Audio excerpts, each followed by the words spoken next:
Bona tarda. Comencem avui el seminari, que ja és seminari Situació i Perspectives del Catolicisme del Món. La tarea que me corresponde es la presentación del seminario. Yo no sé, seguramente alguno de ustedes ya ha participado en alguna ocasión en los cursos de verano que han tenido lugar con anterioridad, y yo quería hacer o incidir especialmente en el significado que el seminario tiene desde el punto de vista de la universidad y de la planificación de la actividad de la universidad. El hecho de que esto sea la primera edición de un seminario con el título Situación y Perspectivas del Catolicismo en el Mundo tiene, como les decía, una significación concreta en la vida de la universidad. Nosotros, en primer lugar, hemos querido, y especialmente el honorable señor Josep Miró i Ardèvol, pero también el profesor Guzmán Carriquiri, que desde el año pasado es profesor invitado permanente de esta universidad y por lo tanto es profesor de la casa, que este seminario sea un seminario con vocación de permanencia. ¿En qué sentido? En el sentido de que para nosotros, como Universidad Católica, en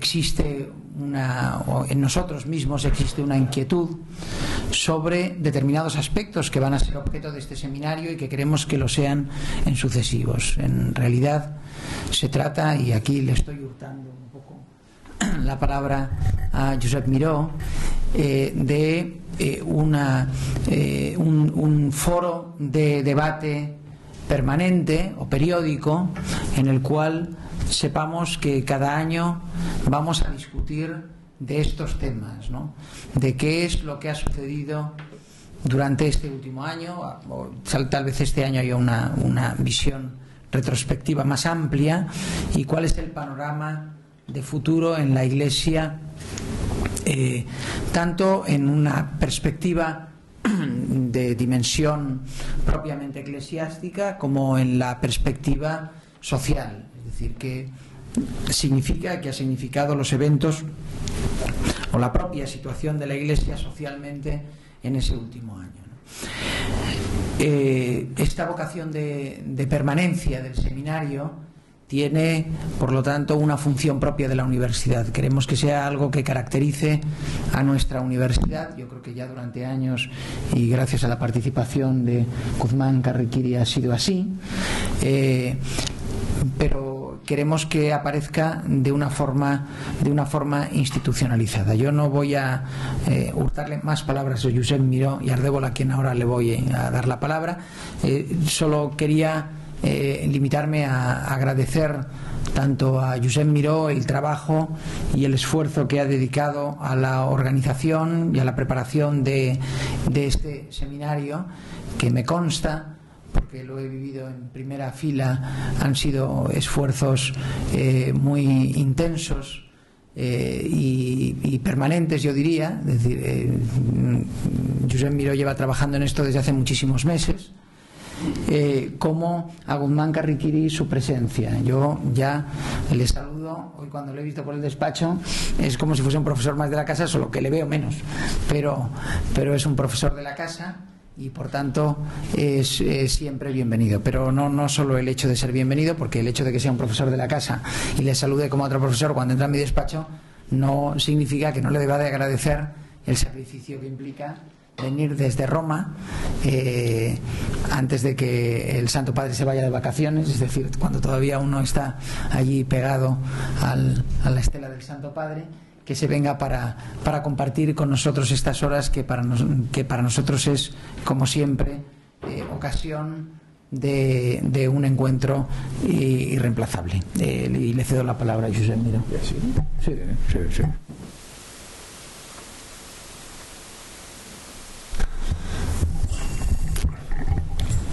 Agradezco al rector que me dé la palabra. No porque no me la dé en otras ocasiones, ¿eh? No. Ahora la frase esta con que he empezado puede dar lugar a malos pensamientos, no son tales. Yo tengo que decir solamente dos cosas. Una presentación del doctor Karikiri es casi innecesaria, pero sí subrayar un par de aspectos. Y después un flash sobre el conjunto del seminario desde el punto de vista de sus principales elementos o lo que se puede esperar de él en esta ocasión. Sobre el doctor Karikiri, bueno, lo recordaré una vez más. Es una persona que ha estado 40 años en Roma, en la curia. Y eso significa que ha estado bajo la obediencia directa de, si no me equivoco en la cuenta, cuatro papas. Debe ser una de las pocas personas que gozan de esta condición, y lo digo porque aquí, como no deja de ser una universidad pequeña y por lo tanto familiar, se pueden decir confidencias, creo que dice mucho de su inteligencia, porque en la curia debe ser extraordinariamente difícil sobrevivir a 4 cambios, y más siendo el laico de mayor rango, porque todo el resto del entorno son personas consagradas y con una abundancia notabilísima, ya se sabe, no solamente de monseñores, sino de obispos, arzobispos, cardenales. Esa es la pincelada. Y la otra es que yo no sé si esta será la culminación o la culminación. El cardenalato ya no es posible, porque creo recordar que ya aquello de que pudiera ser un laico ya fue suprimido, pero el paso siguiente ha sido su nombramiento como secretario general del Consejo Pontificio para América Latina, que es un cargo realmente muy importante, pero es que además es la primera vez que lo ocupa un laico, y esto creo que merece la pena subrayarlo. Bastantes de vosotros lo conocéis, algunos personalmente, otros lo habéis oído hablar, por lo tanto yo creo que lo mejor es que economice palabras y no diga nada más de él, porque su conocimiento, el conocimiento que tenemos de su persona habla más de lo que yo pueda decir. Y sobre el curso, este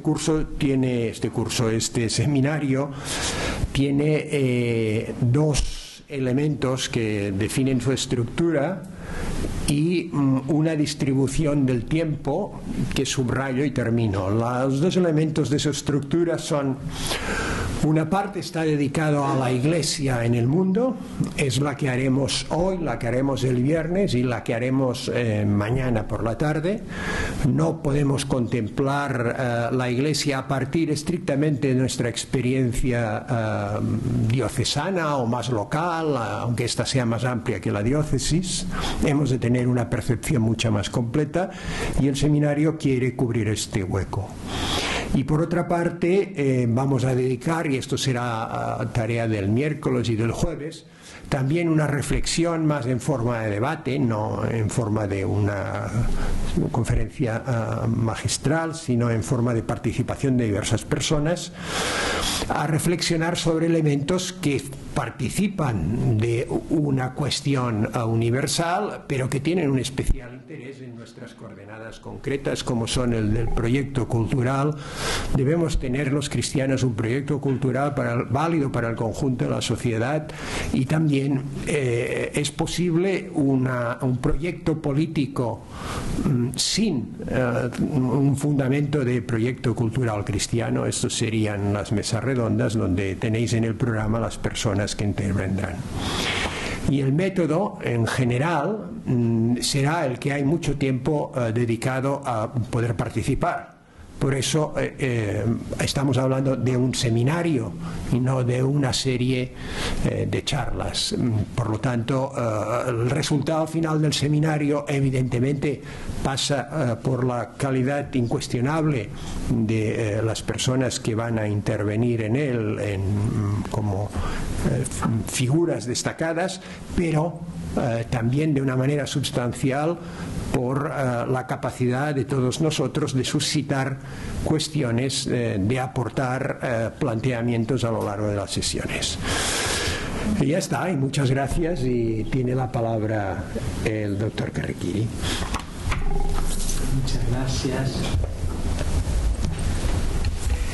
Muy estimado doctor magnífico de la Universidad Abat Oliva, profesor Carlos Pérez del Valle, querido amigo, profesor Joseph Miró y Ardebol, estimados participantes en este seminario, entre los cuales encuentro a no pocos viejos amigos.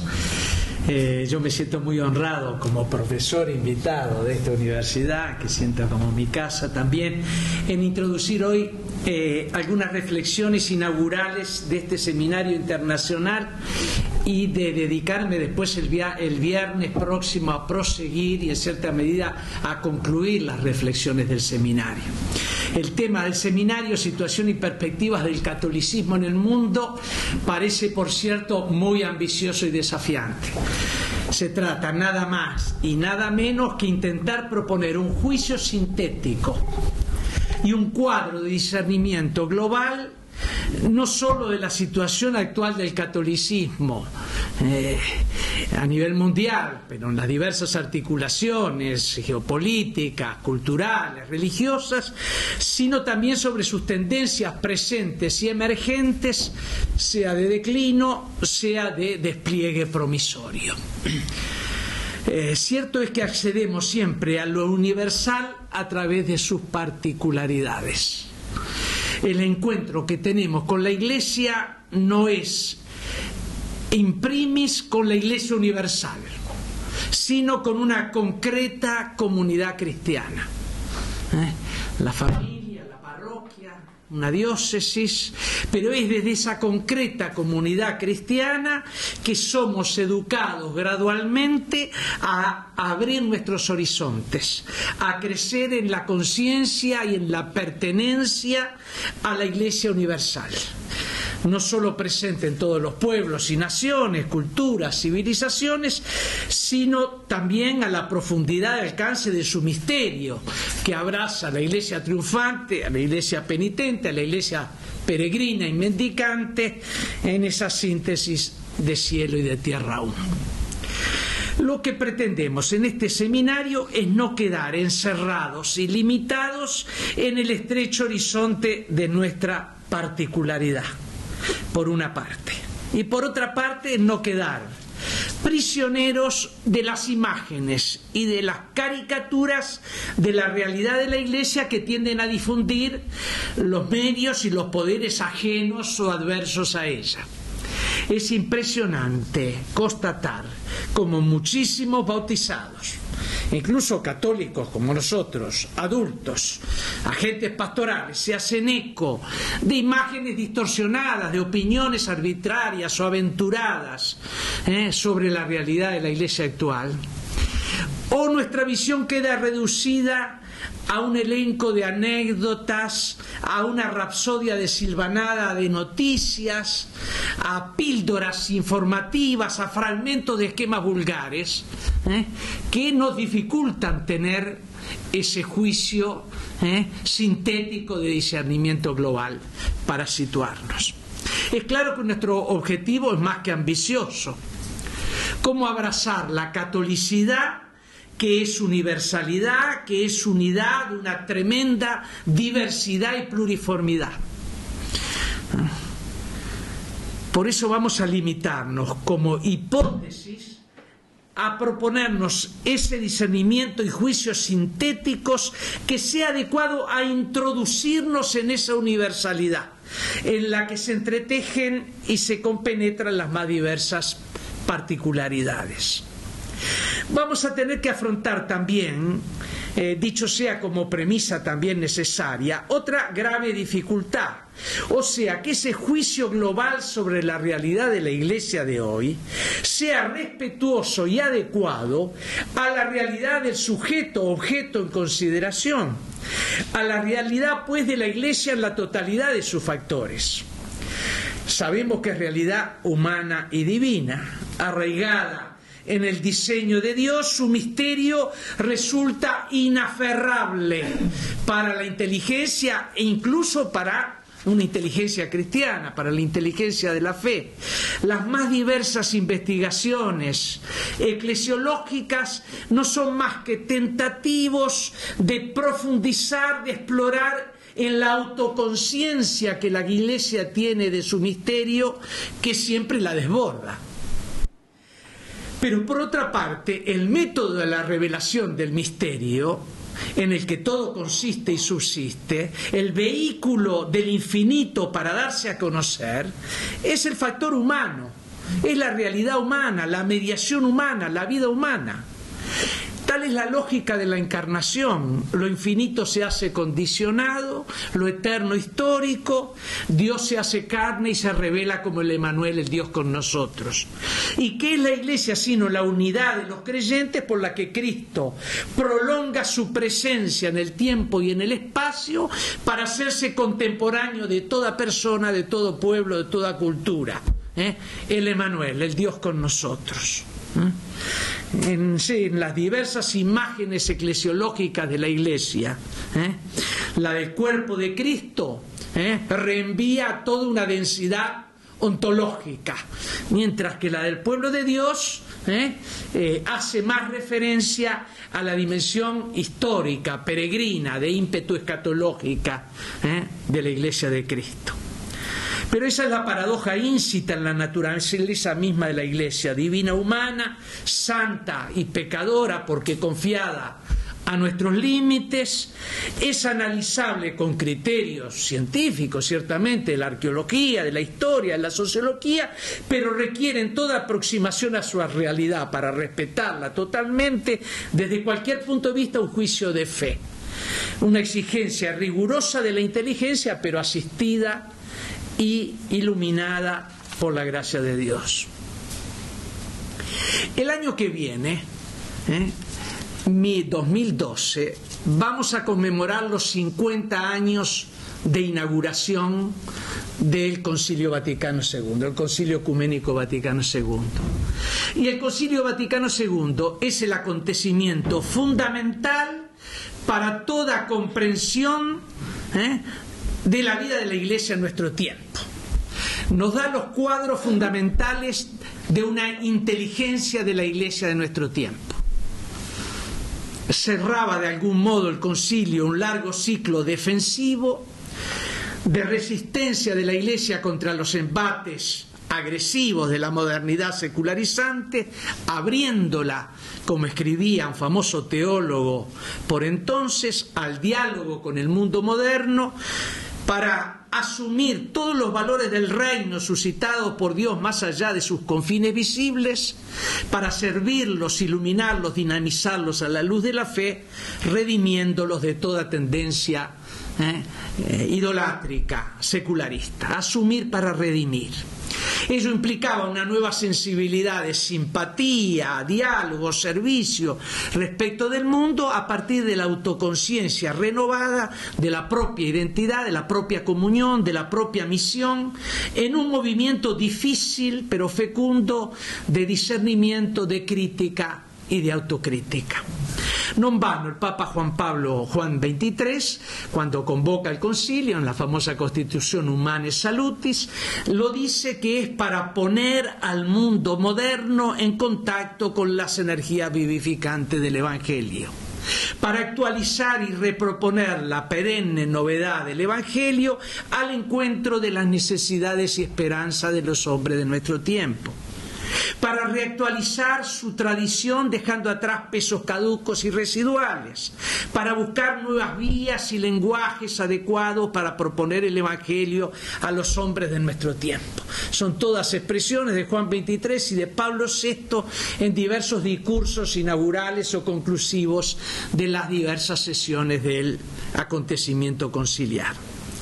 En Lisboa, hace pocos meses, el Papa Benedicto XVI nos dio una clave sintética sorprendente de interpretación del Concilio Vaticano II como acontecimiento, digamos, de vasto alcance y de totalidad orgánica, y no como una suma de documentos, de comentarios e interpretaciones.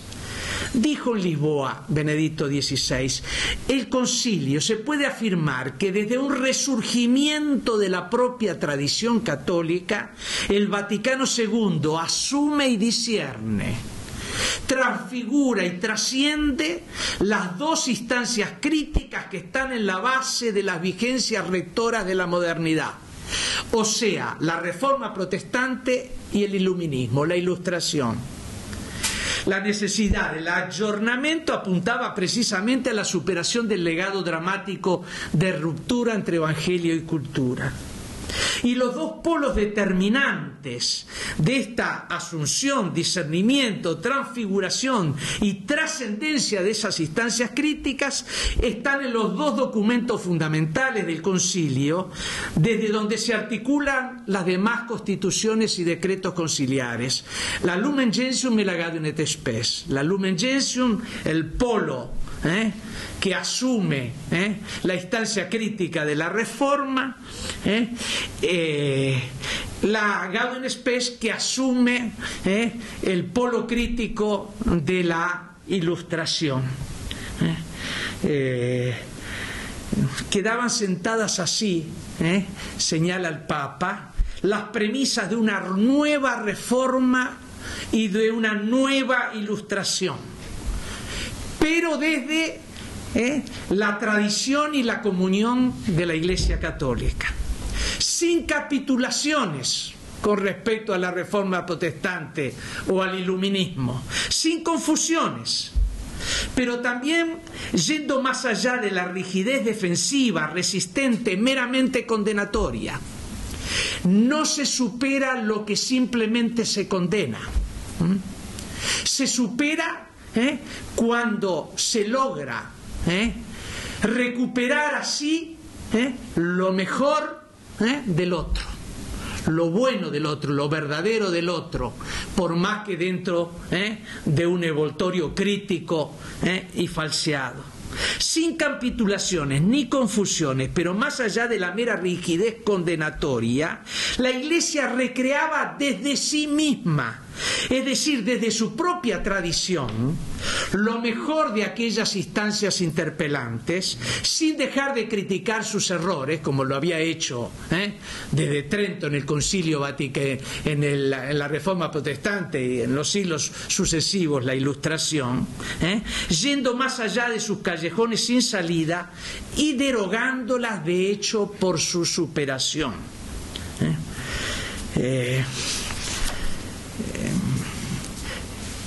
Tiempo después, la Iglesia retoma la verdad de la Reforma cuando mete en luz el sacerdocio común universal de los fieles, jamás negado en la propia tradición católica, pero opuesto y contrapuesto en la Reforma a el sacramento del orden, a la sucesión episcopal. La Iglesia recupera la autoconciencia de ser misterio de comunión, jerárquica y ministerial a la vez, en donde participan con plena pertenencia a todos los bautizados a partir de ese sacerdocio común. Y el polo de la Gaudium et Spes, que recupera el sentido de la autonomía de lo secular a la luz del designio creador y redentor de Dios, la valorización positiva de todo auténtico progreso humano, la reafirmación de la dignidad y de los derechos universales del hombre a partir de la naturaleza humana creada a imagen y semejanza de Dios, de tal manera de que el Papa Benedicto XVI en esa síntesis apretada y sorprendente nos dice: el concilio de alguna manera es desde el resurgimiento de la tradición católica, una nueva reforma en la comunión, obviamente, y una nueva ilustración, como lo vamos a ver después en otras referencias muy específicas sobre esto. Tiempo después, Juan Pablo II, hablando a los obispos europeos reunidos, les decía que el concilio era el fundamento e inicio de una gigantesca evangelización del mundo moderno, llegada a una encrucijada en la historia de la humanidad, en la que esperan a la Iglesia tareas de una gravedad y de una amplitud inmensas. Una tarea histórica y espiritual de esa tremenda magnitud no podía no dejar de suscitar en la Iglesia Católica una revisión de vida muy profunda y muy global, porque el concilio fue de vastísima materia, liberando una detonante carga de novedad, de entusiasmo, de crítica, de experimentación, de renovación a todos los niveles, y también a la vez de impaciencia, de inseguridad e incluso de desconciertos que llevarían a una inmediata fase posconciliar de prueba y de conmoción íntima y dramática. Serán los tiempos de una gran crisis de renovación eclesial. Una fuerte sacudida era quizás indispensable. Había que remover a modo de zapa en tierra pedregosa muchos esquemas mentales, formas institucionales y hábitos pastorales que se habían ido fosilizando por inercia. Había que enfrentar una erosión de la vitalidad de la fe que se daba desde antes del concilio, pero que yacía cubierta bajo el peso de los aparatos y de las inercias. En iglesias habituadas a cierta tranquilidad en la disciplina y en las obediencias eclesiásticas, esa fase removedora suscitada por el concilio adquirió pronto insólito dramatismo. Los aires de renovación conciliar, lo sabemos, desataron entusiasmos muy fuertes y hubo fuertes ráfagas de cambios, de reformas a muy diversos niveles, comenzando antes que nada por la renovación litúrgica, que mete en luz la importancia de la palabra de Dios en la liturgia, en la vida de los fieles, la centralidad de la Eucaristía, la participación más activa, más consciente de todo el pueblo de Dios. Hay grandes inversiones en modalidades catequéticas renovadas, crece por doquier la participación, la corresponsabilidad de los laicos en la vida y misión de la Iglesia. Las formas institucionales de la Iglesia pierden boato, pierden pompa, y adquieren mayor sencillez y calor humano. Relaciones entre obispos, sacerdotes, religiosos, laicos toman formas más directas, más cordiales. Se aprecia, se ensayan las más variadas experiencias de renovación pastoral y surge una dinámica un poco por doquier de pequeñas comunidades, de comunidades de base. Se elaboran pastorales de conjunto, sectores políticos intelectuales que hasta entonces estaban más bien distraídos o desinteresados comienzan a abrir los ojos respecto de esa emergente realidad eclesial que se renueva en forma acelerada. La Iglesia sorprende por esa capacidad de actualización histórica, revitalización y rejuvenecimiento. En su tiempo se podría decir lo que decía Benedicto XVI en la primera homilía de su pontificado: la Iglesia es joven, la Iglesia es viva. Sin embargo, esa fecunda dinámica de actualización y renovación se ve entremezclada con influjos ideológicos y propuestas confusas. En tiempo de deshielo, en tiempo de desestructuración, en tiempo de fuerte criticidad y también de inseguridad, de desasosiego, cuando todo parecía estar en vilo, cuando a menudo se vivía como en una especie de vacío coyuntural entre lo que concluía y lo que renacía, un poco informe aún, las teologías de la secularización, de matriz fundamentalmente protestante, divulgadas como lectura, como interpretación auténtica del Concilio Vaticano II, convertían dicho vacío coyuntural en ideal. Hay un gran pensador norteamericano, Peter Berger, que ha hecho una exposición muy ilustrativa sobre el desarrollo de esa teología protestante que lleva a la teología de secularización en boga en los años 60, 70, que se conecta con la antigua teología liberal protestante de finales del siglo XIX. No en vano la teología liberal de Schleiermacher y de Harnack había correspondido al ciclo áureo del capitalismo mundial en expansión a finales del siglo XIX. Hubo una interrupción de esa visión complaciente y optimista de la secularidad cuando la eclosión de la Primera Guerra Mundial, el surgimiento de los totalitarismos que se expresan en la neortodoxia dramática de Karl Barth. Pero con el milagro alemán, y Alemania es como la fragua intelectual del protestantismo, el mundo deja de aparecer como enemigo y encarnación de las fuerzas demoníacas y surgen nuevas legitimaciones teológicas optimistas de la secularización. En tiempos de posguerra, de coexistencia pacífica, de auges económicos, de los boom económico a nivel de europeo occidental, emerge una tendencia de adaptación cristiana al mundo democrático liberal, neocapitalista, a su sociedad de bienestar y de consumo. Y la nueva atmósfera se percibe ya en Bultmann, en Tillich, en la lectura reductiva que se hace de Bonhoeffer, en el éxito mundial de divulgadores como Robinson, Harvey Cox, etc. Quizás la obra más expresiva de ese momento fue la de Friedrich Gogarten, Destino y Esperanza del Mundo Moderno, publicada en 1953, en cuanto viraje copernicano en la valorización cristiana del proceso de la modernidad. La teología política romántica de comienzo del siglo XIX, Bonald, de Maistre, Donoso Cortés, había impuesto dentro de la Iglesia Católica una visión puramente negativa de la modernidad, a partir de una óptica reactiva, mítica y arquetípica del medioevo, considerando la modernidad como pura desviación, como mero proceso de descristianización.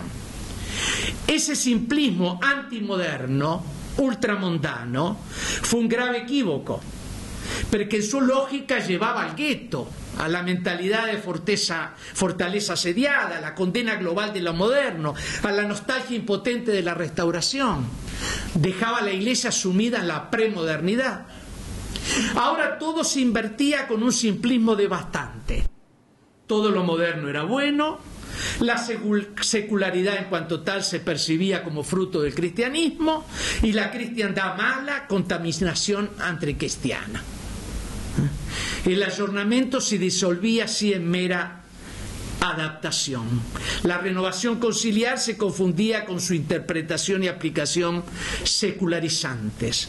Con esa lógica había que ir despojando en cadena todos los elementos de la fe cristiana, todo el andamiaje sobrenaturalista que no fuera creíble y aceptable para la mentalidad moderna dominante según sus parámetros racionalistas, reconocidos como criterio rector.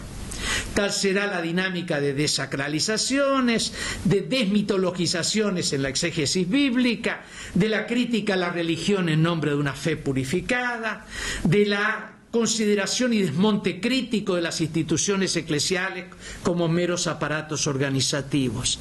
Estamos en tiempos de una crítica muy radical de todas las objetivaciones de la fe. Las objetivaciones jerárquicas institucionales, sacramentales y devocionales, doctrinales y morales de las obras sociales que caen bajo el fuego de la crítica como modalidades degeneradas de cristiandad. Se trataba, en verdad, de un ímpetu como de arrasamiento de las mediaciones católicas entre Dios y los hombres, una tendencia de disolución por asimilación. El actual Papa, en ese momento, Cardenal Ratzinger, explicaba tiempo después del concilio y de su fase crítica más aguda. En sus expresiones oficiales, en sus documentos auténticos, el Vaticano II no puede ser considerado responsable de esta evolución, que al contrario contradice radicalmente a tanto la letra como el espíritu de los padres conciliares. Y afirmaba a continuación su convicción de que tales desviaciones se debían al desencadenarse en el interior de la Iglesia de las fuerzas latentes, agresivas, centrífugas, irresponsables o simplemente ingenuas de fácil optimismo respecto de la modernidad y de su progreso técnico. Se debía también, decía el Papa, al exterior, al impacto con una revolución cultural que adviene precisamente cuando concluye el concilio. Digamos, el 68 como año símbolo de las más altas mareas ideológicas, en donde por una parte se da la afirmación en Occidente, lo escribe el cardenal Ratzinger, de la clase medio superior, de la nueva burguesía del sector terciario, con su ideología liberal radical de impronta individualista, racionalista, hedonista, y por otro lado se viven los últimos estertores esplendorosos, ideológicos y políticos del comunismo en descomposición.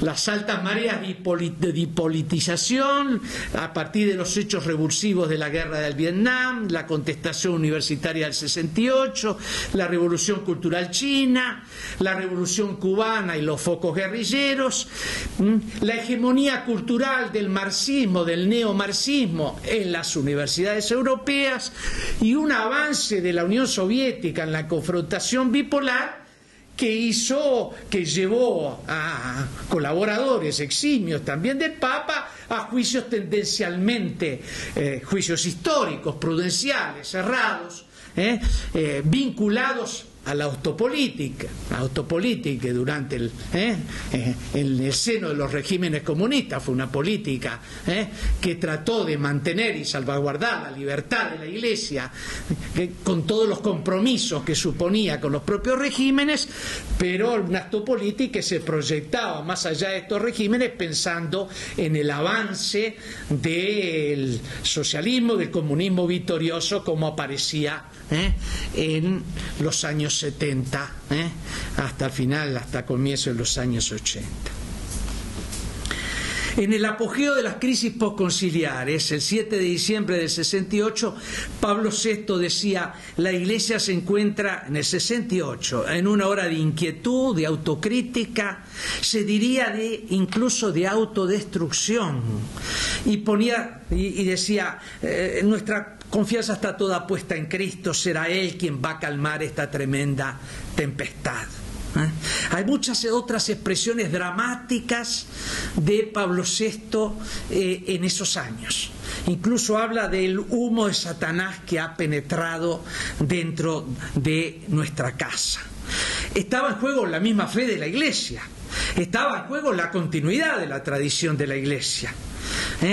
Pablo VI cargó con una gran santidad, con una gran sabiduría y prudencia esa cruz de repetirse cómo era posible que el concilio de la más bella, de la más verdadera, de la más profunda eclesiología, conforme a la gran tradición católica inspirada por el Espíritu de Dios, tuviera que abrirse caminos de renovación en medio de un reguero de impugnaciones, de manipulaciones, de contestaciones y de desafecciones desde dentro mismo de la Iglesia.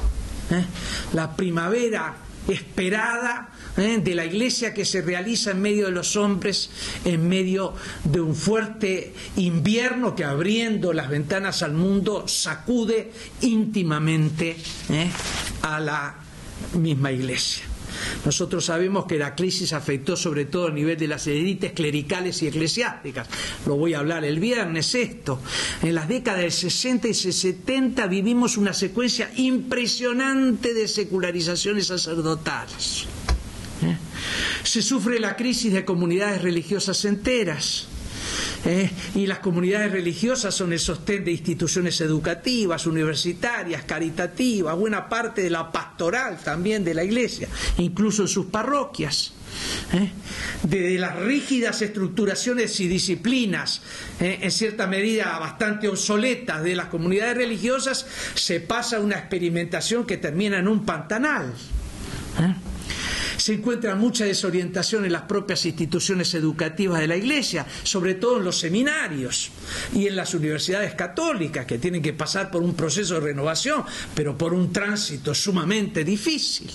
Y todo repercute en perplejidad y desconcierto del pueblo católico, tensiones y divisiones, baja de la práctica religiosa y disminución vertiginosa, sobre todo en los años 70, de vocaciones sacerdotales y religiosas. Invierno y primavera a la vez. Quienes solo han visto el invierno han quedado en la nostalgia impotente de una crítica crispada que arremete injustamente incluso contra los mismos documentos del Concilio Vaticano II.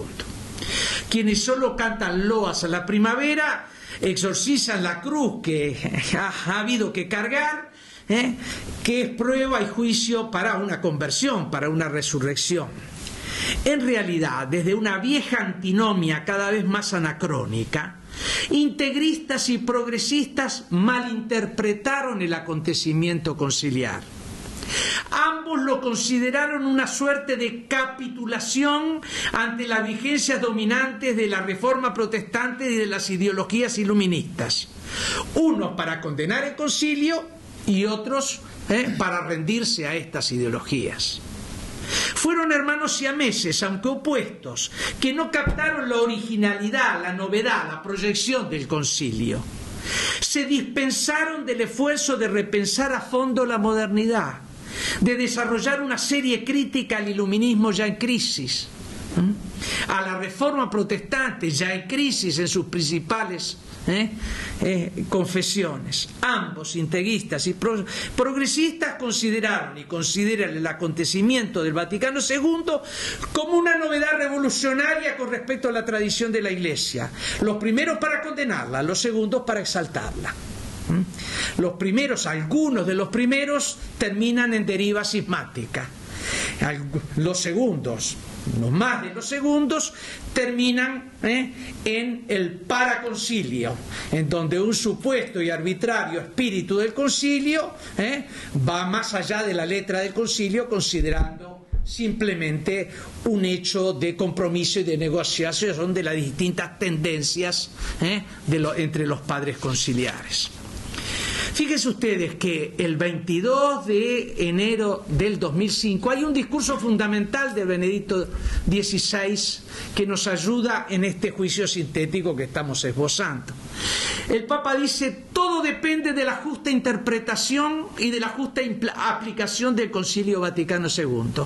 Todo depende de su justa hermenéutica, de su justa clave de lectura y de aplicación. 22 de enero del 2005. Hay dos hermenéuticas contrarias, dice el Papa, que se encontraron en confrontación entre ellas. Una es la que el Papa llama hermenéutica de la discontinuidad y de la ruptura. El concilio es una novedad revolucionaria, es una tal novedad que genera una discontinuidad y una ruptura con la tradición de la Iglesia, al punto tal de que se lee el concilio como la novedad que deja atrás, que en cierta medida desprecia todo lo que se engloba dentro de, groseramente dentro del preconcilio, de lo preconciliar. Todo lo que supone la fase tridentina de la Iglesia, o incluso más, todo lo que supone la fase constantiniana de la Iglesia, y esto supone dejar atrás 17 siglos de Iglesia groseramente homogeneizados y criticados. El Papa dice que esta hermenéutica de la ruptura y de la discontinuidad es la que ha contado con mayor simpatía de los más media y también de buena parte de la teología moderna. En cambio, el Papa dice que el concilio solo se lee y se aplica adecuadamente desde una hermenéutica de reforma dentro de la tradición.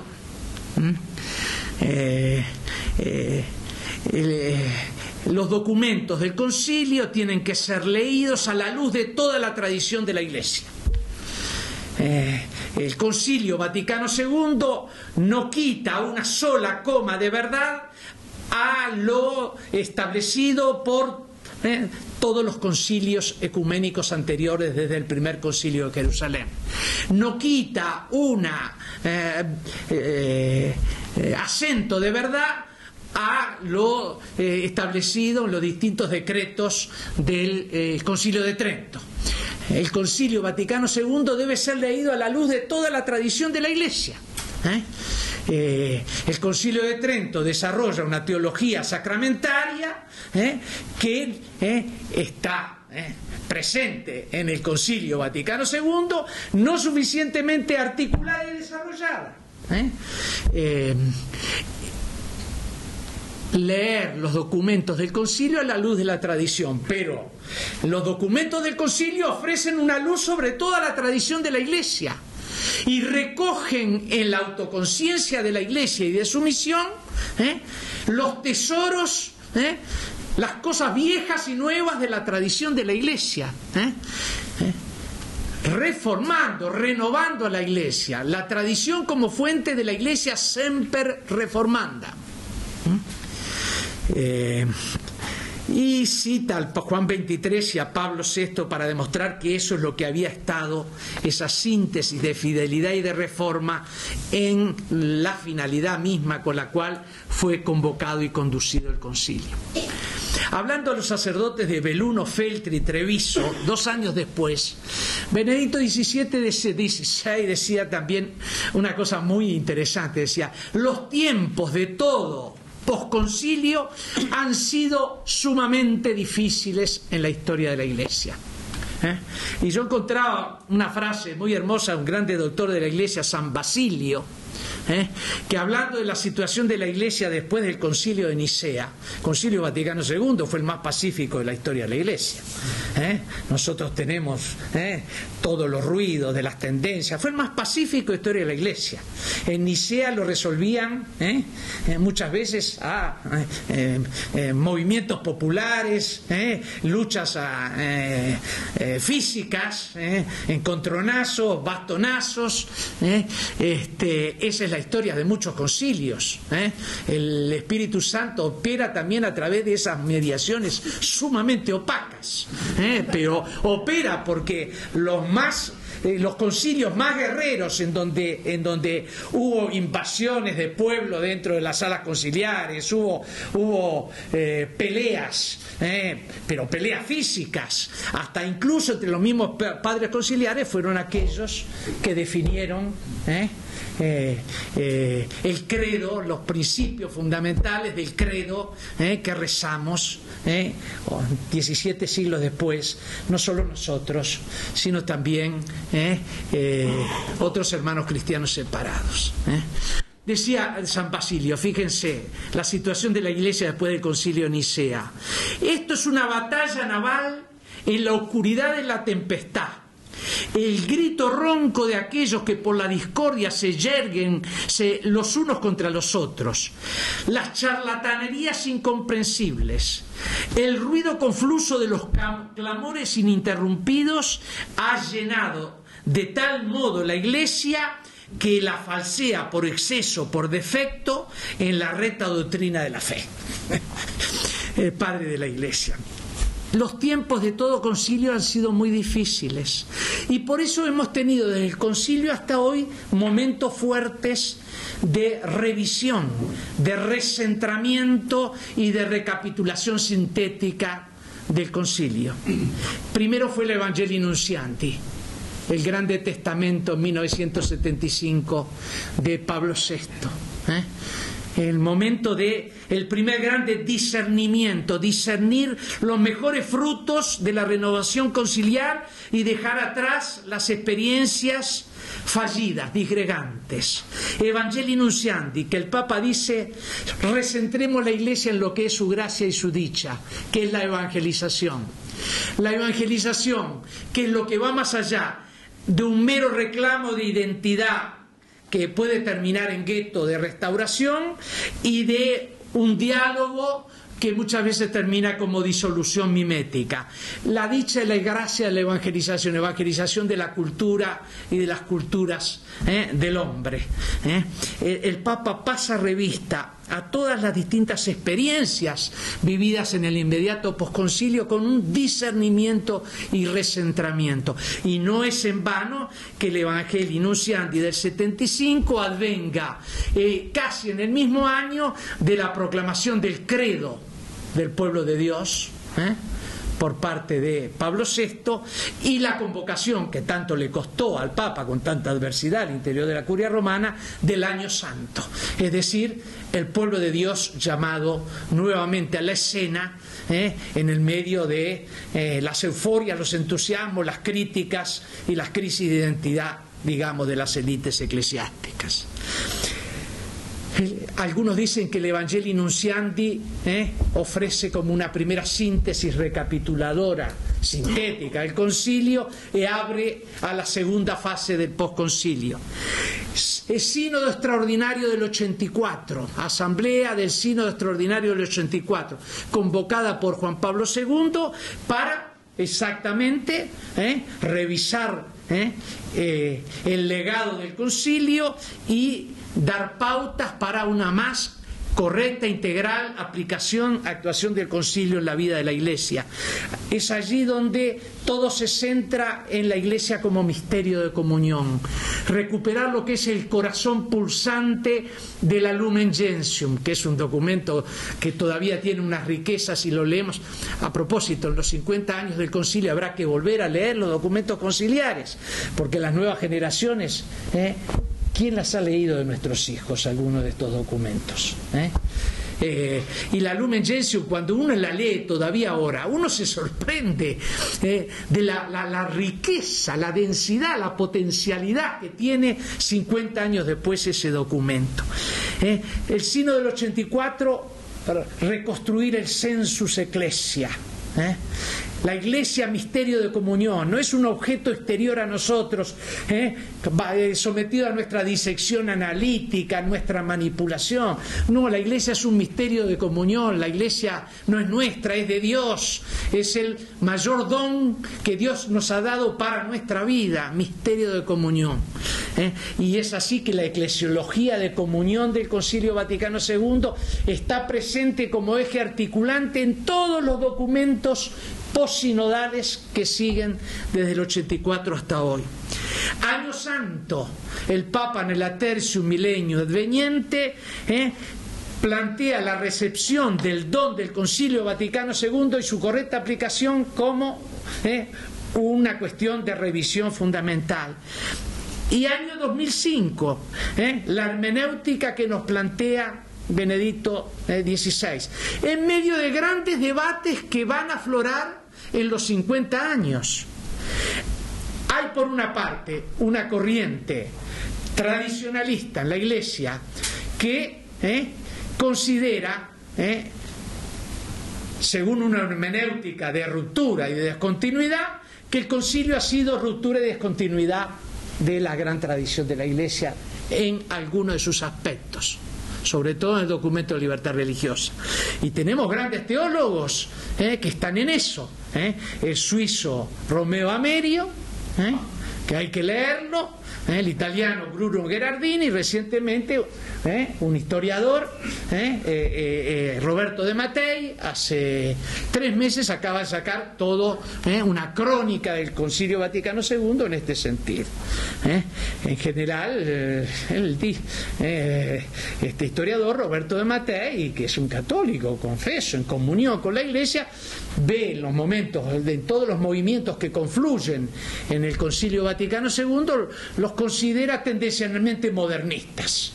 Entonces no puede más que concluir que hay documentos, hay textos de los documentos del concilio que son ruptura, que son discontinuidad y que tienen que ser corregidos por el magisterio del Papa. la escuela de Bolonia, que tiene sobre todo fallecido Alberigo, que ha hecho un estudio gigantesco sobre el Concilio Vaticano II, muy rico por otra parte.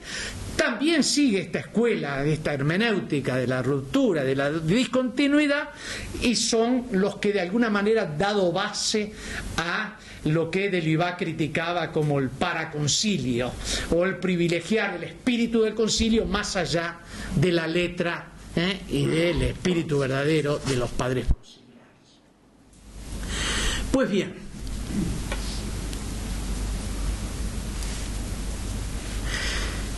el diálogo de la Iglesia con la modernidad, poner en contacto la modernidad con las energías vivificantes del Evangelio, la Constitución Humanis Salutis. ¿Quién habría esperado que con este sí fundamental a la edad moderna todas las tensiones se disolvieran y la apertura al mundo se transformara en pura armonía?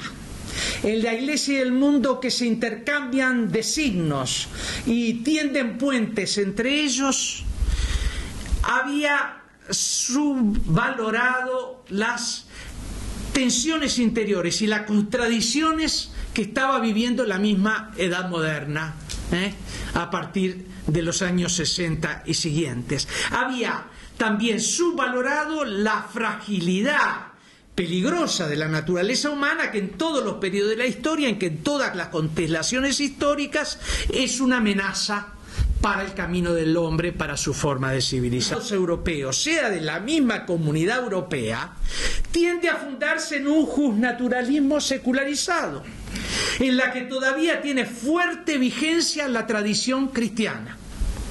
Tanto es así que se habla de la Europa de la sacristía, de los de Gasperi, de los Schumann, de los Adenauer, con su logo que presenta una corona de estrellas mariana. La definitiva liquidación de las seculares relaciones de trono y altar, que nunca fueron en remanso, siempre fueron tremendamente conflictivas. La superación de la resistencia y enfrentamiento de la Iglesia con los estados liberales decimonónicos, de grave agresividad religiosa, anticlerical, cuando aún la Iglesia defendía la tesis de los estados confesionales. Deja el paso a esta nueva forma de presencia y relacionamiento de la Iglesia con los estados democráticos de la posguerra. Y el signo más claro y todavía el más debatido de esta evolución es la afirmación de la libertad religiosa hecha por el decreto Dignitatis Humana, en evidente contrasto con la enseñanza de los papas en la segunda mitad del siglo XIX, pero de ninguna manera en contrasto con la tradición profunda de la misma Iglesia Católica, aún, como dice Benedicto XVI, en el acuerdo mucho más firme y profundo con el patrimonio de la tradición católica misma. El Vaticano ya no ve de más en la libertad de religión aquella implicación de indiferentismo y de relativismo que había suscitado la condena, por ejemplo, de un Pío IX, porque el concepto de Estado y de poder temporal con la que opera la Iglesia en el Vaticano II es muy diferente del concepto de Estado y poder político con el que operaba los pontífices a mediados del siglo XIX. Una cosa completamente diversa, en cambio, es considerar la libertad de religión como una necesidad derivante de la convivencia humana, como una consecuencia intrínseca de la verdad que no puede ser impuesta desde el exterior, sino que debe ser hecha propia por el hombre solo mediante un proceso de libre convencimiento. El decreto sobre la libertad religiosa retoma un principio esencial del Estado moderno, pero retoma también el patrimonio más profundo de la Iglesia, en plena sintonía con las enseñanzas de Jesús mismo, con la Iglesia de los mártires y de los mártires de todos los tiempos que murieron por la libertad de conciencia, por la libertad de profesión de la propia fe, una profesión que ningún Estado podía imponer o prohibir, hecha propia solo con la gracia de Dios en la libertad de la propia conciencia.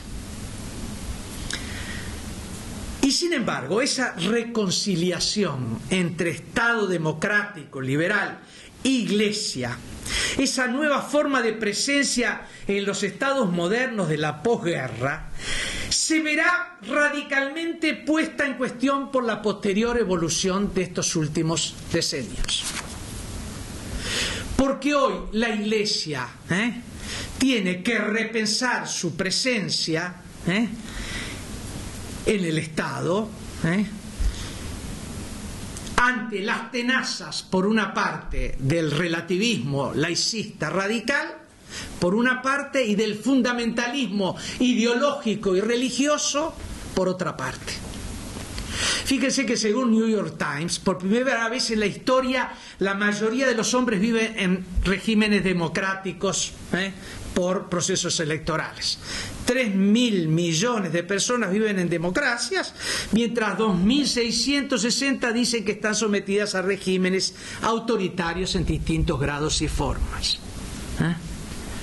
¿Y quién puede dudar de aquel famoso dicho que la democracia es el menos malo de los regímenes políticos conocidos, después de todo lo que hemos pasado? Un siglo de ideologías y sistemas totalitarios, guerras mundiales, genocidios, persecuciones, tiranías, guerras sucias, desapariciones, torturas, etcétera, etcétera. El proceso de consolidación de las democracias es un bien a custodiar, y así lo considera Juan Pablo II en Centésimos Años. Y Arthur Schlesinger, hijo, considera que en el siglo XXI la democracia liberal fracasa en construir un mundo más humano, próspero y pacífico. Si fracasa, abrirá las puertas nuevamente a nuevas formas de totalitarismo que quizás no podemos todavía ni prever ni imaginar. Pero lo que asombra es que, sobre todo en nuestro tiempo, se advierta que los fundamentos de la democracia nunca parecen tan carcomidos como en la era de su mayor universalización. Hoy están en cuestión los fundamentos de la democracia, en tiempos en que la democratización parece que avanza a nivel mundial. El ejemplo más significativo es el gran ensayo de John Rawls, Una teoría de la justicia, de 1971, en cuanto intento de desplazar la cuestión de los fundamentos de la democracia en beneficio de una cuestión de acuerdo mutuo, de gran consenso razonable, generalizando y actuando a nivel superior de abstracción la tradición contractualista de Locke, Rousseau, Kant, con ciertas inflexiones. La preocupación fundamental de esta teoría democrática es cómo diseñar instituciones políticas que puedan ser reconocidas como legítimas por individuos que se identifican con una variedad muy plural de convicciones morales, metafísicas y religiosas. Cómo lograr una convivencia armoniosa, pacífica, en la común pertenencia ciudadana de una ciudadanía compuesta por personas en donde vige una pluralidad de convicciones éticas, religiosas y políticas. Rawls, pero estoy hablando de, diría, una cultura política dominante en nuestro tiempo, piensa que la democracia ha de fundarse solo sobre un tejido permanente y perseverante, extendido lo más posible de intercambio de opiniones, respetuosas y tolerantes las unas con las otras, que vayan decantando los intereses que sean generalizables, sin pretender jamás hacer referencia a cualquier verdad que sea ajena o exterior a este libre diálogo social. El voto, la decisión política, legislativa expresan provisoriamente lo que es generalmente conveniente para una sociedad en determinado momento de su historia a la luz de intuiciones razonables de justicia. Y las ataduras, como dice, las ataduras éticas, ideológicas, religiosas, son de naturaleza exclusivamente privada. Cuando intervienen en la vida pública son fuente de conflictos, de intolerancia, de violencia. Deben quedar limitadas al terreno de las libres opiniones, de las preferencias subjetivas, en el marco de el intercambio de productos espirituales de la sociedad liberal y multicultural. Es cierto que todo estado ético, todo estado ideológico, todo estado religioso lleva consigo un dinamismo de violencia contra la libertad. Y lo de que por sí es relativo, como la instauración de una ordenada convivencia sobre bases legales, no puede convertirse en absoluto. No debe vivirse la política como redención. Es bueno, pues, que exista una cierta secularización de la democracia. Pero el error que está detrás de esa verdad se proyecta hacia una democracia vacía de todo fundamento, de todo cemento ideal cohesionadores, en la que cornisa estatal es mero marco aséptico para la libre satisfacción de todos los intereses y de los deseos individuales. Además, las presuntas reglas razonables de la convivencia, a las que se llegaría a través de ese libre intercambio social, no pueden esconder que son los poderes fuertes, la cultura dominante, los diversos lobbies, mediante sus diversos medios legales, tecnológicos, propagandísticos, de presión y de conformación de la opinión pública, los que condicionan profundamente las cuestiones éticas sensibles que tendrían que quedar supuestamente bajo el libre intercambio de los sujetos. La alianza entre democracia liberal y relativismo socava la misma democracia, escribía ya Juan Pablo II en la Centesimus Annus, porque una democracia que no sepa fundarse ni estar animada por algunos grandes criterios que distingan lo bueno de lo malo, lo justo de lo injusto, lo verdadero de lo falso, y ofrezcan algunos ideales, principios, valores cohesionadores para generar un sentido de pertenencia común, una democracia que no logra darse esos criterios no puede provocar convergencias solidarias y constructivas, no puede hacer aceptar los sacrificios inevitables que muchas veces ello comporta, no genera anticuerpos para moderar la prepotencia de los más fuertes, es caldo de cultivo para la corrupción, no sirve para enfrentar grandes tareas históricas de construcción de la propia nación, de la construcción de la propia comunidad europea. Esto se ha revertido en modo tremendamente dramático y crítico sobre el desfonde de la fundamentación de los derechos humanos, porque el fundamento de la democracia en la tradición iluminista reconocía a los derechos humanos como el sustento anterior e interior a la democracia, en cuanto a derechos naturales, universales, porque radicados en la común naturaleza humana. Y ello procedía de la secularización naturalista de la tradición cristiana. Hoy la bancarrota del iluminismo deja sin fundamentos a la dignidad humana y a los derechos humanos. ¿De qué dignidad humana se habla? Si en las grandes conferencias de Naciones Unidas se ha eliminado sistemáticamente la referencia a la dignidad humana por considerar la retórica vacía. Si los derechos humanos se desfundan, es decir, no están arraigados en una naturaleza común, universal, que hace que todos los hombres sean iguales en dignidad, si se desfondan, quedan sometidos a la arbitrariedad del poder, quedan sometidas a la lucha política contingente, quedan sometidas a los lobbies, Y entonces no es de extrañar que cada uno pretenda convertir sus propios deseos en derechos, sus propios deseos en derechos, y que la legitimación del aborto, el de la fertilización asistida, la eugenesia, de la eutanasia, pretendan invocarse como derechos y ampararse bajo la protección de la ley,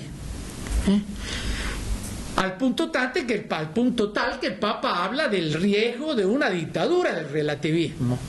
¿Por qué? Porque llegará el momento en que se pedirá cuentas en la naturaleza misma de la Iglesia, en la estructura de la Iglesia, en la vida de las instituciones católicas, si hay o no respeto de estos presuntos derechos amparados por la ley, o si la estructura de la Iglesia está hecha en base a discriminaciones que atentan contra el patrimonio común de los, entre comillas, derechos humanos.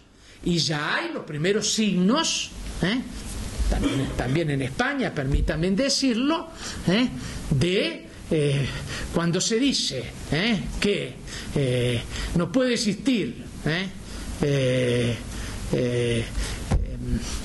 educación escolástica por separados según los sexos, se está imponiendo porque discriminatoria de derechos sancionados por la legislación, se está imponiendo criterios antropológicos, criterios éticos, por parte de aquellos que dicen que la ética y la antropología depende del juicio privado y personal de cada uno. El problema es grave para la Iglesia, porque es la paradoja de las sociedades liberales de nuestro tiempo. Si tienen una ideología oficialmente sancionada por el Estado, se vuelven autoritarias o totalitarias. Si, en cambio, no tienen ninguna ideología, entonces no producen los valores que necesitan para subsistir y caen en descomposición, en disgregación, en corrupción. El alemán politicólogo Bokenforde afirma por eso que el Estado actual, liberal, secularizado, no es una sociedad perfecta, autosuficiente, necesita para su fundamento y conservación referirse a otras fuerzas y potencias, pues vive de presupuestos que él mismo no puede garantizar. Hay algo irrenunciable para la democracia pluralista que no se funda en el plano del consenso político. Hay una base de verdad que lo anticipa, lo hace posible y lo preside. Por eso, la concepción de la democracia norteamericana, que vive mucho más arraigada en un tejido ético y religioso que la concepción de la democracia continental europea, mucho más fundada en un racionalismo abstracto, esa concepción americana es sentida por el pensamiento católico como más adecuada para valorizar el sentido religioso de las personas y de las comunidades en la convivencia civil. Pero ese relativismo laicista radical que predomina fundamentalmente en los estados europeos, del continente europeo, en la misma Unión Europea, a partir de las últimas décadas, es solo uno de los dos lados de la tenaza del resurgimiento del fundamentalismo como doctrina de los Estados, fundamentalismo ideológico bastante residual, por más que esté el gran bolsón de la China todavía, pero sobre todo fundamentalismo religioso que pretende convertir la ley religiosa en normativa constitucional, civil y penal del Estado. Es fundamentalmente el resurgimiento islámico. Después de largo tiempo de crisis, el legado del derrumbe del Imperio Otomano y de los protectorados de los países de Europa Occidental en el Medio Oriente, el panarabismo, la renta política del petróleo, pero después el resurgimiento de las corrientes religiosas al interior de la tradición islámica, que es lo que están dando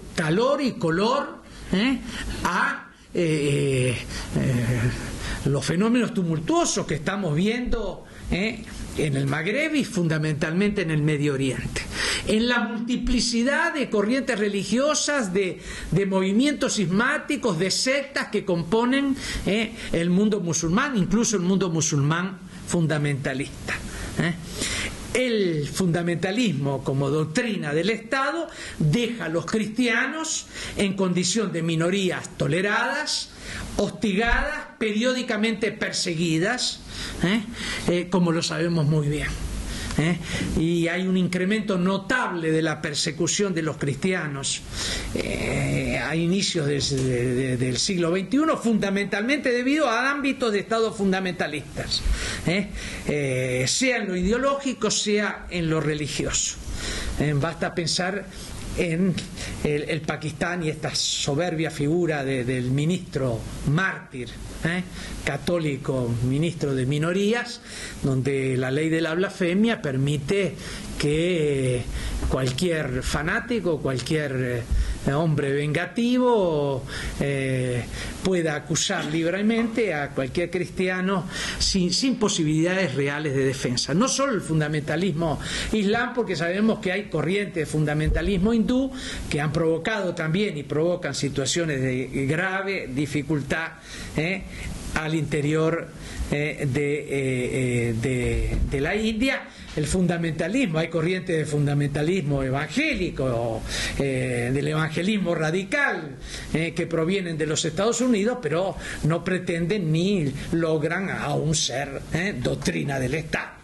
Doctrina del Estado. Todos los grandes movimientos confusos, difíciles de discernir del Magreb y del Medio Oriente, para nosotros el criterio fundamental para juzgarlos se va a juzgar en una reconstrucción difícil, ardua, de una democratización según un modelo de laicidad, o en el control de estos movimientos populares por las minorías radicalizadas y organizadas que son la del fundamentalismo islámico, lo cual crearían situaciones siempre más difíciles a nivel de todo el Mediterráneo.